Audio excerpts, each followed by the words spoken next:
Eu gosto do Giovanni Reale porque ele tem um vocabulário, ele fala de destruição da polis. A ideia de polis, nesse contexto aqui, agora a polis não rola. O que nós temos é cosmópolis. A polis virou o mundo, com Alexandre puxando esse negócio. Então você entende aquele negocinho assim, mesmo quem mora em grandes cidades. Se você mora em São Paulo, você fala assim, tem algumas coisas que caracterizam São Paulo. Os valores de quem vive ali. São coisas próprias da cidade. A mesma coisa. Só de falar, a Bruna tá falando assim, só de falar, meu, puta predião, já tá dentro de uma vinculação com a cidade. Né? Você chega aqui em Minas, alguém vai te oferecer um cafezinho. Não, cafezinho. Você Cafezinho, fala, meu, de São Paulo. pãozinho de queijo. Cafezinho. Então você tem essas coisas que caracterizam o universo da cidade. Dissolveu-se. Dissolveu-se. O mundo ficou enorme. O mundo, no período helenístico, o mundo grego ficou enorme. Ficou do tamanho do Império de Alexandre. E como é que eu me identifico aí? A verdadeira anticultura é a dos cínicos. Mas a atitude dos epicuristas exprime na realidade mais do que uma aversão à cultura enquanto tal, mas uma contestação dos valores dos quais a cultura tradicional era portadora. Claro que nos cínicos você vai encontrar uma atitude radical mesmo, assim, né? De o cara desprezar a vida da cidade por completo. Aqui no epicurismo, isso acontece ainda que de maneira mais elaborada, de maneira mais filosoficamente trabalhada. Só assim explica-se que Epicuro tem ao mesmo tempo combatido a cultura tradicional e escrito 300 obras. E, em particular, um monumental tratado sobre a natureza composto de 37 livros. Então, não é como esse cara, Diógenes o Cínico, que vai falar, vocês vão todos à merda. Vai colocar um cantil aqui, um manto nas costas, vocês que se explodam. Não. Dentro do epicurismo, existe uma tentativa de construção mais elaborada de uma visão de mundo nesse confronto anticultural, ou não anticultural, mas de uma nova cultura, frente àquela clássica que a gente conheceu na dimensão da polis. Até a escolha do lugar... Pô, o cara escreveu 300 livros. Então não é... Quero que vocês se explodam. Eu quero que vocês se explodam, mas... eu quero que vocês se reconstruam. Então aqui. Tem mais uma série de reflexões que nós podemos fazer a respeito. Nós podemos nos perceber de forma diferente. Então, sim, é um ensimesmar-se. É um voltar-se para si.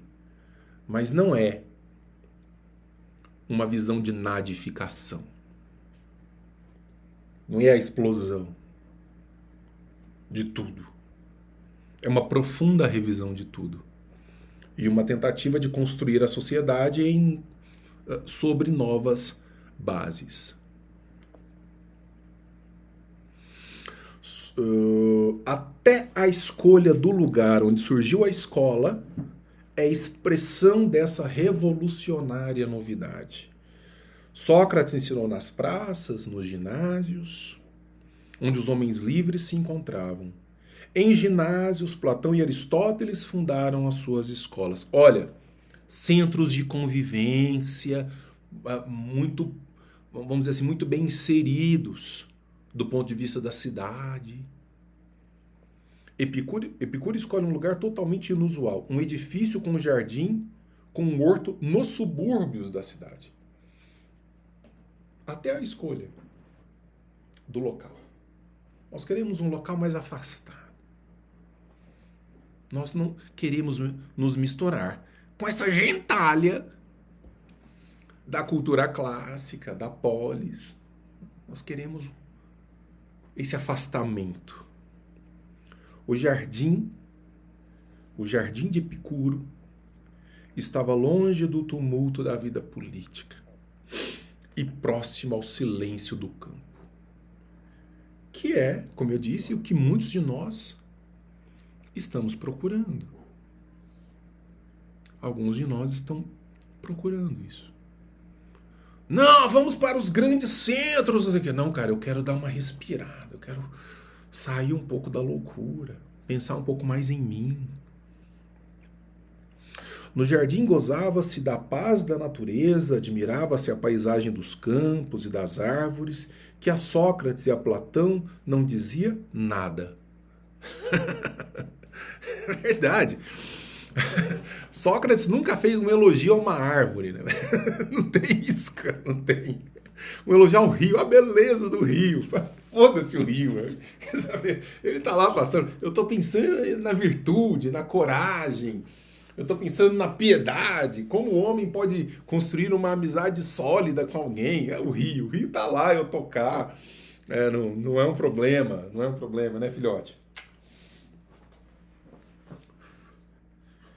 Mas que para a nova sensibilidade helenística era de grande importância. Eu acho isso tão bonito, velho. É uma nova sensibilidade. E nós estamos numa época de transição, hein? A impressão que eu tenho, viu? É só uma opinião do Denão. Que a gente está meio numa época de transição que vai meio que... vai fazendo com que a gente crie sensibilidade diversa. A gente já não vai tolerar algumas coisas, vamos passar a tolerar coisas diferentes, a gente vai se reconstruindo, a gente vai se recompondo. Por exemplo, a nossa noção de belo, a gente vai ter que repensar. A nossa experiência estética, a gente vai ter que repensar. Quando você pega os últimos 2.500 anos da história da arte e vê o que a gente fez da arte nos últimos 100 anos, a gente vai ter que... Então, aquilo é arte? Bom, se aquilo é arte, então meio que o que não é? Aquilo é uma experiência estética? Bom, se aquilo é uma experiência estética, o que não é? Então, é isso. Parece haver uma resposta, porque a história é pendular, né? Parece haver uma resposta a essa hiperrelativização da experiência estética, da experiência dos valores, do ethos. Do ethos. A beleza, aspas, dos corpos atuais. Então, isso tudo está meio que posto como um grande ponto de interrogação. Quer dizer, para onde nós vamos caminhar? Então, você entra dentro do Museu dos Vaticanos, os museus do Vaticano, aí você vê um registro de arte. Você vê uma estátua do quarto século antes de Cristo, você vê... Aí você entra no Museu de Arte Contemporânea e você fala, cats! Tem uma tampinha de Coca-Cola enferrujada no chão, cara. E uma lâmpada em cima, uma instalação. Caceta, né? Caceta. Então, é uma nova sensibilidade que vai criando. Não quer dizer que seja sempre pro bem. É um momento histórico. É um momento histórico. E nós vamos nos definindo nas crises. A gente se define em momento de crise, a gente não se define em momento de pacificação da nossa natureza.